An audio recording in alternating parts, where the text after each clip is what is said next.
Si tú eres alguien que constantemente se está preguntando si el pasado se puede superar, si aquellos traumas, aquellas heridas de la infancia se pueden sanar de alguna manera, quédate para saberlo todo, porque en este video te voy a contar cómo dejar de estar anclados al pasado. Suéltate la intro. ¡Kasem! Pues ya estamos de vuelta en un video nuevo. Este video ya lo había grabado, sin embargo hubo muchas vicisitudes en torno a la grabación, al audio, al video. Parecía que alguna fuerza extraña no quería que yo compartiera esta información con ustedes. Sin embargo, aquí estoy reintentando grabar este mensaje. De hecho, 2 semanas después fue muy extraño porque el día que grabé este mensaje comencé a quedarme afónico y me enfermé de la garganta, pero fue una cosa muy extraña que después tal vez en algún otro video les cuente cómo trabajé el tema de la garganta, si alguien anda batallando con esto mismo, con tosecitas y gripas y esta cuestión. Pero a lo que venimos, el día de hoy quiero compartir con ustedes un mensaje que de alguna manera ya había compartido en un en vivo, que tiene que ver con cómo nos detiene nuestro pasado a vivir las experiencias en el presente en total armonía, en total plenitud, y de alguna manera cómo se va desarrollando esta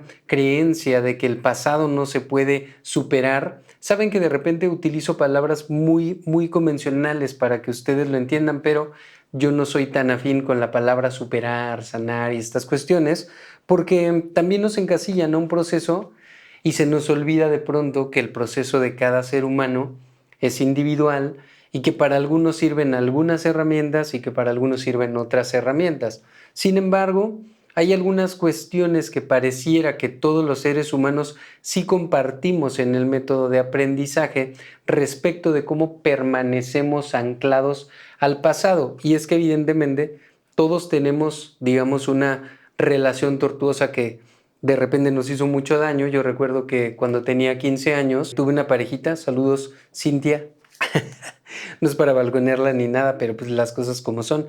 Y supongo que solo ella sabrá que es ella, que fue una persona que mientras salíamos fue muy infiel, muy infiel. De hecho, básicamente ella me dijo, yo estoy saliendo con más personas y contigo, y como yo estaba muy enamorada y tenía 15 años, decía, pues no importa que me des las migajas de tu amor. Sin embargo, aquella situación sí me marcó de tal manera que desarrolló una personalidad en mí brutal, de desconfianza, también de infidelidad, porque a lo largo de mi vida he sido en algún momento infiel, tengo que ser muy honesto.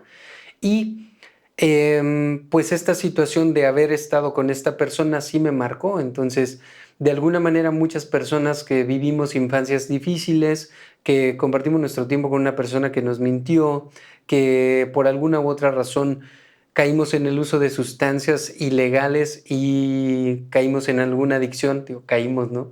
Entramos de alguna manera en un proceso de adicción, pues nos persigue tanto aquellos hechos del pasado que van generando culpas y van generando todas estas cuestiones tan complicadas que en algún momento de la vida, pues pareciera que nos resignamos a que nosotros somos aquello que hicimos en algún momento, ¿no? Entonces, si en algún momento fuiste infiel, puede que la culpa te consuma tanto y que tú digas, bueno, pues es que sí soy esa persona y permanentemente me voy a quedar siendo un infiel de pacotilla, ¿no? Si fuiste un adicto, pues puede que te compres la idea de que toda la vida vas a ser adicto y que por más que intentas, no puedes salir de este bucle o de este ciclo de adicción. Y a eso es lo primero que quisiera compartir contigo. De alguna manera, aquella primera adicción o esa adicción a la que posiblemente todos nos volvamos, valga la redundancia, adictos, es a las emociones. Porque resulta y acontece que la experiencia que nosotros estamos viviendo, muchas veces olvidamos que se está gestando con este cuerpo. Y este cuerpo tiene sensores, ¿no? Tiene olfato, tiene vista, tiene sensibilidad, pero por este mismo cuerpo corren muchísimas sensaciones y emociones que de repente olvidamos que la experiencia se trata justamente de la experimentación de las emociones. Entonces, es muy común que observemos personas que de pronto nos volvemos adictas a ciertas emociones porque las emociones detonan dentro de nosotros algunas sustancias. Cuando hablamos de alguna adicción emocional, tenemos que saber que estas se crean poco a poco en torno a las vivencias que tienen que ver con algo muy intenso. Por ejemplo, cuando nosotros deseamos algo, desarrollamos un anhelo tan profundo de pertenecer, de tener, de obtener. Por ejemplo, algunas personas liberan demasiada dopamina cuando quieren tener, por ejemplo, anhelan tener pareja, ¿no? Entonces empiezan a buscar y de pronto encuentran a una persona y la quieren tener para ellos y se esmeran y se esfuerzan tanto que cuando la ven segregan tantísima dopamina en esta necesidad de tener, que de pronto cuando nosotros estamos un poco apartados de la dopamina, estamos en un estado de calma, entonces empezamos a buscar cosas a nuestro alrededor que nos la generen. Por supuesto, estas emociones tan intensas van a buscar replicarse una y otra vez porque de alguna manera el estado de dopamina se siente bastante bien, ¿no? Es como una especie de euforia, una especie de bienestar que de alguna manera vamos a estar buscando en una y otra experiencia. Por darte un ejemplo de esta adiccioncita, ¿no? Primero tú andas tras alguien y andas súper emocionado, súper emocionada, y cuando consigues estar con esa persona y esta dopamina ya no es tan grande como en ese momento que tú estabas de cacería, por decirlo de alguna manera, puede que aparezca una nueva persona que te genere un subidón de dopamina y de ahí nazca la infidelidad, ¿no? De esta desregulación o esta manera de no tener reguladas nuestras emociones y de no saber experimentarnos desde la calma, ¿no? Entonces, solo por darte un ejemplo, pero se gesta de muchas maneras. Por ejemplo, personas que son adictas a sustancias, pues empiezan a consumir mucho más porque cada vez se segrega menos dopamina. Entonces, en torno a los videojuegos nos emociona, nos hace sentir que conseguimos logros y luego necesitamos más y más y más y más y más. En torno a la pornografía pasa exactamente lo mismo. Al inicio es como, ¡ay, qué rico! No sé qué, pero después necesitamos consumirla en cantidades mayores, ¿no? Entonces, resulta que sí somos y sí podemos volvernos adictos a estas emociones que parecieran regalarnos momentos de felicidad, sin embargo, cada vez se vuelven un poco más cortos porque la dopamina, existe dopamina de alta calidad, podemos llamarlo de alguna manera, y existe dopamina de baja calidad. La de baja calidad tiene que ver, como les comentaba, con los videojuegos, con el alcohol, con las sustancias, con la pornografía y estas cuestiones, y la dopamina de alta calidad tiene que ver, por ejemplo, un día que tú vas a una montaña y te emocionas, estar conectado con la naturaleza. Pareciera que es lo mismo, sin embargo, se vive desde dos instancias diferentes. Pero no solamente nos volvemos adictos a la dopamina que segregamos en momentos de excitación, sino también nos volvemos adictos al cortisol que segregamos cuando nosotros estamos en una situación de peligro. Siempre les pongo este ejemplito de que un ciervo, cuando lo está cazando su depredador, libera cortisol para poder correr a toda velocidad, pero si logra salvarse de su depredador, en algún momento va a volver a entrar en calma, se va a dar cuenta que ya no está siendo depredado, el cortisol va a bajar y va a seguir su vida totalmente tranquila. Sin embargo, en el humano tenemos este factor de la mente que aprende a permanecer en estados de cortisol constante frente a situaciones imaginarias que nosotros pensamos que son peligrosas, entre las cuales encontramos: no tengo dinero para pagar la renta a fin de mes, creo que mi pareja ya se está viendo con alguien más, creo que estoy subiendo muchísimo de peso aunque no sea cierto, creo que podrían abandonarme todos. Y la mente es este artefacto que de pronto, cuando no se encuentra en comunión con nosotros, nos empieza a generar estos miedos que constantemente liberan cortisol. No me van a despedir, creo que no soy tan bueno haciendo lo que hago, creo que me van a juzgar. Y eso es, fíjense, una de las cuestiones más impactantes en torno a no hacer y no vivir de lo que amamos y no hacer aquello que queremos. La idea de que no somos demasiado buenos segrega cortisol. ¿Y qué van a decir si hago arte? ¿Y qué van a decir si hago videos? ¿Y qué van a decir si renuncio a mi trabajo? Y todas estas cuestiones que de alguna manera nos detienen tienen que ver con esta adicción al cortisol, ¿no? Cuando aprendimos desde niños a estar a la defensiva, porque crecimos de alguna manera con un papá alcohólico que nos generaba este miedo todo el tiempo de estar, no sé qué va a pasar, incertidumbre. Cuando crecimos en un ambiente donde no había la solvencia económica que veíamos que el dinero no era tan sencillo de conseguirse, pues desde chiquitos empezamos a segregar cortisol de tal manera que se vuelve una adicción de las más peligrosas, porque a final de cuentas el cortisol termina enfermándonos el cuerpo físico, no solamente el cuerpo energético y el alma. Y sin darnos cuenta, cuando somos adultos, estamos segregando constantemente cortisol. Y tú puedes decir, no, yo tengo una vida súper tranquila, pero tienes caída de cabello, te cuesta trabajo dormir, de repente te sueltas del estómago con gran facilidad y algunas cuestiones más, ¿no? Como la dermatitis y toda esta cuestión, pues que devienen de nuestra adicción al cortisol, ¿no? Y tú puedes decir, ¿cómo puede ser posible que yo me vuelva adicto a una sustancia tan nociva como el cortisol, como tener miedo? Pues bueno, es que repetimos patrones de manera tan consecutiva que terminamos desarrollando una adicción en torno a lo que vivimos, ¿no? Y es que si tú te sentaras a analizar mediante la escritura cuántas cosas que hiciste hoy se parecen a las cosas que hiciste ayer, te darías cuenta que repetimos un ciclo constantemente y que por lo menos una vez al día estamos preocupados y que por lo menos una vez al día estamos en estrés y que por lo menos una vez al día nos sentimos inseguros. Entonces el ser humano, como te decía, tiene una tendencia a desarrollar una adicción a la dopamina y dopamina de pésima calidad, pero también desarrollamos una tendencia a ser adictos al cortisol, a estar en estrés. Y pues bueno, se me pasó decirles, de aquí viene también la ansiedad y la depresión. Y si nosotros nos volvemos adictos a estas sustancias, va a ser muy complicado que podamos entrar en una gestión de nuestro pasado, porque desarrollamos la idea en sensaciones y en sustancia, en cortisol, en adrenalina y todas estas cuestiones, de que nosotros sí somos lo que éramos en nuestro pasado, ¿no? Entonces, de alguna manera también se siente cortisol cuando tenemos una culpa profunda, ¿no? Entonces, nosotros desarrollamos esta creencia de que no podemos dejar atrás el pasado y no podemos superar algunas cuestiones porque de alguna manera nos volvimos adictos al dolor. Y también estaba escuchando una frase que de alguna manera me hizo mucho sentido y es la siguiente: de pronto no queremos soltar todo lo que nosotros vivimos porque están implicadas personas y el único vínculo que tenemos con ellas es ese dolor que recordamos y repetimos, ¿no? Entonces, me hace pasar al siguiente punto. Para poder gestionar el pasado y de alguna manera poder superarlo, si queremos ponerle algún adjetivo, sería aprender de nuestra gestión emocional. Sin embargo, primero tendríamos que ver algunas cuestiones de gestión emocional o de trabajo emocional que no estamos haciendo de manera adecuada.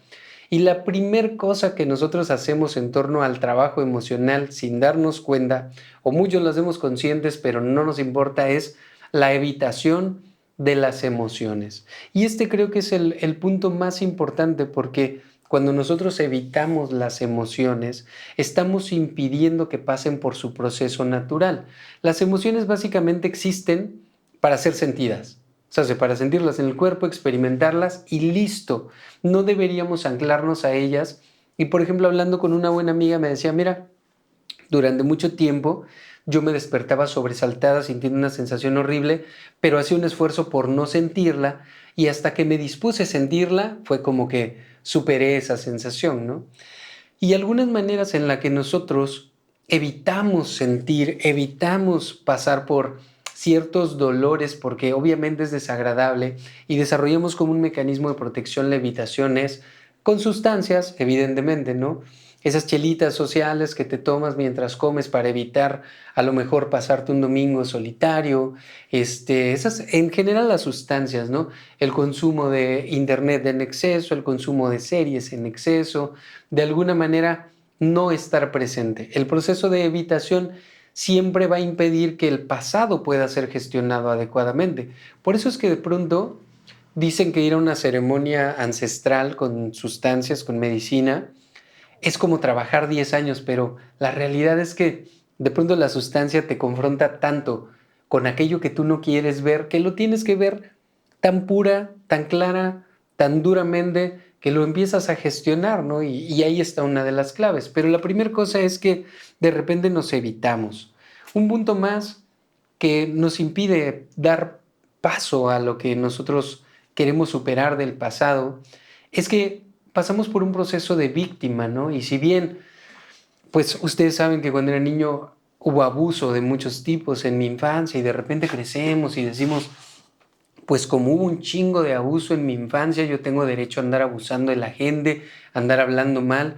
Y ciertamente en un periodo este proceso de víctima nos mete tan profundo en una idea errónea de cómo nosotros gestionamos nuestro pasado que efectivamente empezamos a abusar de otras personas sin darnos cuenta, ¿no? Y algunas veces lo justificamos diciendo que pues, somos el resultado de que nos hayan tratado mal, de que nosotros no merecíamos vivir tantas cosas. Y el estado de víctima, simple y sencillamente, tiene que ver con el niño, con mi parte infantil, responsabilizando a otras personas de mi vida adulta.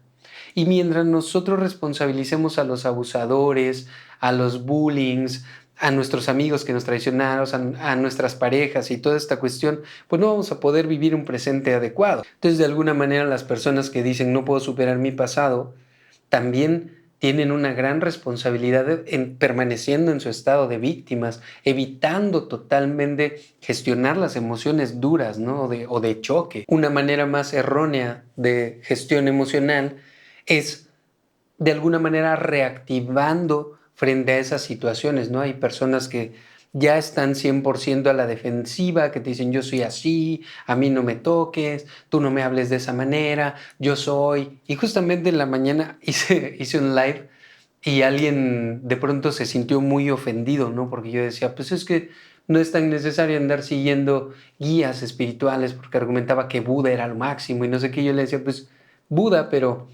ningún ser humano replica lo que hacía Buda. Entonces él dijo, no, tú no eres un guía y no sé qué. Y justamente esta es una herida de su pasado que se manifiesta directamente reactivando, ¿no? Entonces nosotros nos podemos dar cuenta que alguien no ha podido integrar cosas de su pasado, por supuesto heridas, en la medida que son reactivos, en la medida que rápido se molestan, ¿no? Yo me daba cuenta en mi personalidad que cuando alguien me confrontaba yo rápido decía, nada, tú no tienes razón, no sé qué, pero con el tiempo me he dado cuenta que pues cuando yo era niño nadie me validaba de alguna manera o me decían, eso que tú estás sintiendo, estás diciendo está bien.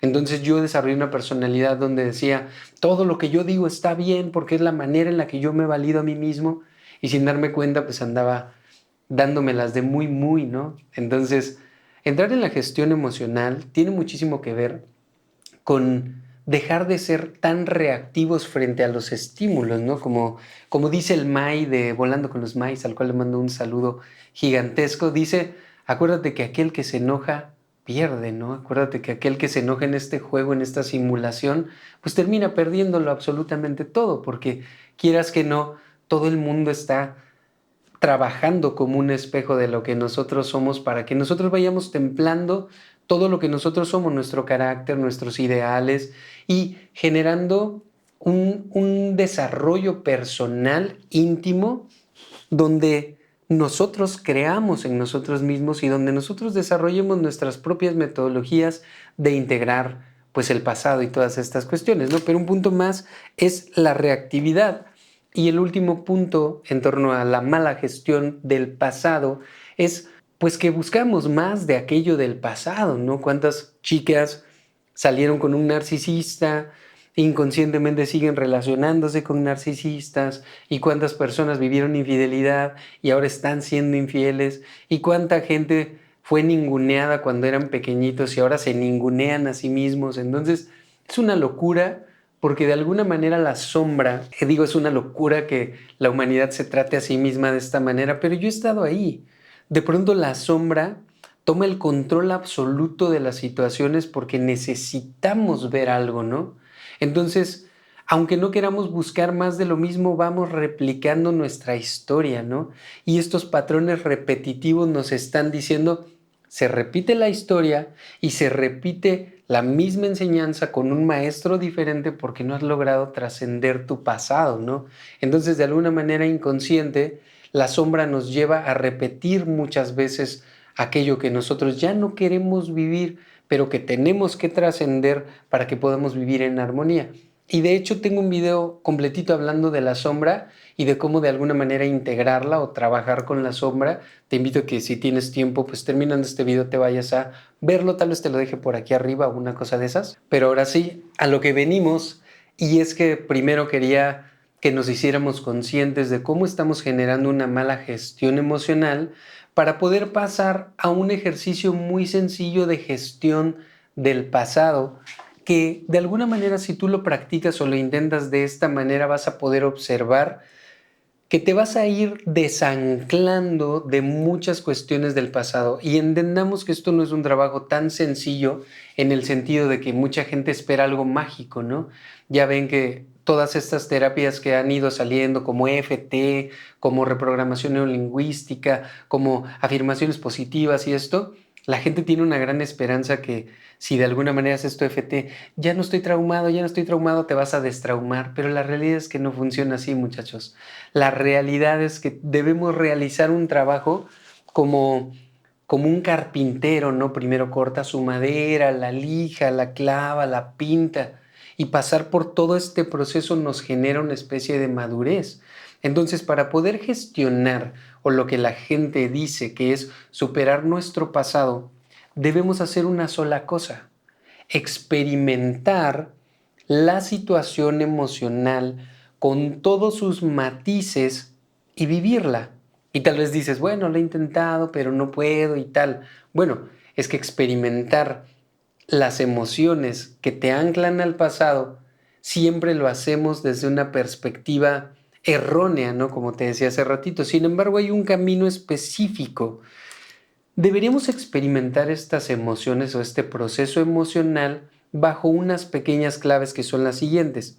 Ojalá tengas algo en que escribir o repítelo 1000 veces hasta que te lo aprendas, pero deberíamos experimentar sin generar un ancla a una persona, a un suceso, a un recuerdo, a una culpa, y básicamente cuando nosotros desanclamos o dejamos de relacionar ese momento del pasado con alguien, podemos empezar a hacer una gestión más genuina, por decir algo, ¿no?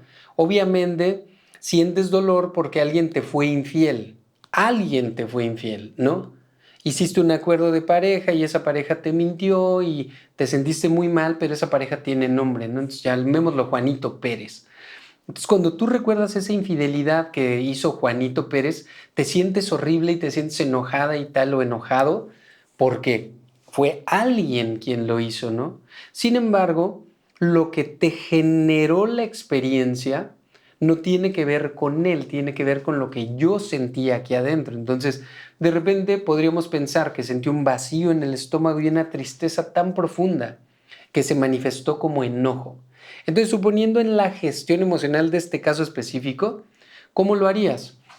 Tomarías un espacio, porque a lo mejor no lo puedes superar y ya pasaron años y te sientes hasta mal de que no puedes olvidar al pinche Juanito Pérez, pues entonces te sentarías en un espacio en calma y tratarías de experimentar lo que sientes con la conciencia de que ya no lo vas a ligar a una persona. Quítale el nombre a la sensación, porque lo que hace que la sensación se replique es cómo la anclamos a la situación, a la persona, ¿no? Entonces le quito el nombre, ya no es Juanito Pérez, y ahora me permito percibir, ¿no? Estoy enojado, pero ¿cómo se siente? Les decía, se siente un vacío en el estómago, siento un escalofrío, me siento muy rabioso y sigo analizando, ¿no? Y en este proceso también quito el suceso de la infidelidad y solamente me dirijo a sentir en mi cuerpo lo que se siente sin pensar en la persona, sin pensar en el suceso. También, obviamente, esta situación de la infidelidad pudiera ser que te generó alguna culpa, ¿no? Tal vez me fui infiel porque yo ya me puse feo, me puse fea, me puse gordo, ya no le ponía atención. Entonces también hay un sentimiento de culpa. Entonces, quitas la culpa conscientemente, es decir, no estás pensando en la persona, no estás pensando en la situación, no estás pensando en ninguna culpa y no estás pensando en el recuerdo del día que te lo dijo. Simplemente lo estás sintiendo. Entonces, al sentirlo, vas a poder percibir que esa sensación, esa emoción, tiene una forma, tiene un tamaño, tiene un color, tiene una intensidad. Y vas a poder hablar directamente con esa emoción de tu pasado. Y le vas a poder decir, tal vez en voz interna o en voz alta, te siento, te observo, ya te vi. Y simplemente le vas a decir, aquí estoy presente para sentirte. ¿Por qué? La gestión emocional tiene muchísimo que ver con sentir lo que el cuerpo nos proporciona, ¿no? De repente cuando nos negamos a sentir las emociones duras, pues terminamos viviendo situaciones de enfermedad o situaciones horribles, ¿no? Les decía, en estrés, en trauma, y luego ya no puedes salir con nadie más porque tu pinche ex está ahí taladrándote la cabeza. Entonces, de alguna manera, vivir cualquier situación, y obviamente yo sé que hay situaciones más horribles, ¿no? que una infidelidad, como que alguien le arrebató la vida a un ser humano que tú amas, pero te prometo que vale muchísimo más la pena empezar a gestionar tu pasado, desligándolo de la persona que lo hizo, de la situación, y simplemente permitiéndote sentirlo. ¿Cuántas veces debo pasar por este proceso? Las que sean necesarias, ¿no? Porque de repente llega alguna persona a terapia conmigo, que por cierto, si necesitan acompañamiento en el proceso terapéutico y quieren venir conmigo para conocerse un poquito más y toda esta cuestión, están pasando por algo difícil, un duelo, tal, pueden escribirme. En cualquiera de las redes sociales me encuentran como Los Gatos También Meditan, y yo puedo acompañarles en este proceso. A lo que les decía, de repente las personas tienen una idealización de que por entrar a terapia rapidísimo van a poder gestionar todas las cuestiones, y no es así. Yo me he sentado, no tienen una idea de cuántas veces a gestionar todas las cosas que he vivido en mi pasado. Entonces, de repente era tan abrumante tanto que yo tomé la decisión consciente de ir haciéndolo por partes.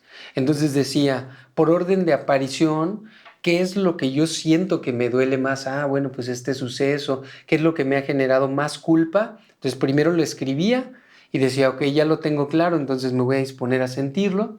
Lo sentía, pero ahora, como les comentaba, ya no anclado absolutamente nada. No anclado al suceso, no anclado a ese tiempo, no anclado pues a la persona, ¿no? Porque así es como yo pude de alguna manera superar el tema de haber sido abusado, ¿no? Saben de qué les estoy hablando. Entonces, de alguna manera, sentarme a ver, no quitando culpas, porque esta es otra cuestión, ¿no? Que decimos, no, es que piensa que si alguien te hizo algo, su contexto también fue abusado. A mí me vale madre si la otra persona fue abusada. De que hizo algo que no estaba bien, hizo algo que no estaba bien. Entonces, de pronto la metodología de piensa en que su educación no nos funciona, ¿no? Pero sí es funcional desanclarnos de la idea de que él me hizo. Y lo vemos como un suceso. No tiene que ver con la persona, no tiene que ver con el hecho, con el recuerdo, con la culpa, con absolutamente nada. Y yo puedo entrar en una gestión un poquito más sana y más profunda en lo que respecta a irme adecuando a esta nueva personalidad. Por contarles algo, el día sábado me encontraba en un acceso muy hermoso a la conciencia que tuve oportunidad de vivir justo aquí donde estoy grabando, y me di cuenta que lo que me hacía falta a mí como parte de mi proceso de sanar una culpa muy profunda que yo tenía, adicional a todo este proceso que les estoy platicando, era literalmente hablarme bien bonito, ¿no? Porque nunca me había tomado el tiempo de abrazarme tan genuinamente y decirme, ya no te preocupes, está bien, todo pasa, tal, no sé qué, y empecé a tratarme tan bonito que me di cuenta que la situación ni siquiera tenía que ver con nadie más, que no tenía que ver con nadie ajeno a mí, pero lograr llegar a este punto, quitándole la culpa, dejando de ser víctima, dejando de usarlo como pretexto para vivir una vida horrible, no ha sido sencillo. Sin embargo, yo sé que hoy mismo podrías comenzar, después de ver este video y después de ver el otro que te había comentado, a sentarte a hacer un análisis genuino y empezar a experimentar las sensaciones como algo natural de nosotros, del organismo, y después de empezar a trabajarlo de esta manera, déjame decirte que las sensaciones que parecieran duras después de hacer estos trabajos, o sea, la tristeza y tal, porque en abril atravesé una depresión un poco compleja, que yo estaba cansado de levantarme, pero Empecé a hacer este tipo de gestión emocional y un día me levanté y me sentí un poco triste y dije, pero lo voy a experimentar, sin anclarlo a nada, a ninguna situación, al dinero, a dónde vivo, al calor, a la soledad, a nada. Solo lo voy a experimentar y lo voy a atravesar. Y genuinamente pude aceptar esa pequeña tristeza como parte de mi experiencia, como este desarrollo de la idea de que no es necesario quitarle nada a tu experiencia en este momento y que tampoco es necesario sumarle absolutamente nada a tu experiencia en este momento, porque todo lo necesario lo tienes justo en este instante y todo lo necesario lo tienes delante de ti, todo lo necesario lo tienes dentro de ti para poder hacer esta gestión emocional. De alguna manera espero que te haya ayudado a descubrirte un poco más y que esta herramienta puedas utilizarla en tu gestión emocional, porque es solo una herramienta de muchísimas. Y sin más, pues como les decía hace ratito, si necesitan acompañamiento terapéutico, están completamente invitados a escribirme en cualquiera de las redes sociales. Y si no, pues nos estamos viendo en un video nuevo. No se olviden de compartir este contenido con alguien que lo necesite, porque el crecimiento personal es algo súper importante en torno a poder tener vidas un poco más tranquilas, un poco más conectadas con nosotros mismos, con la fuente, con el universo, con lo que ustedes quieran, pero en armonía, muchachones. Sin más, yo fui Leo, nos estamos viendo la próxima.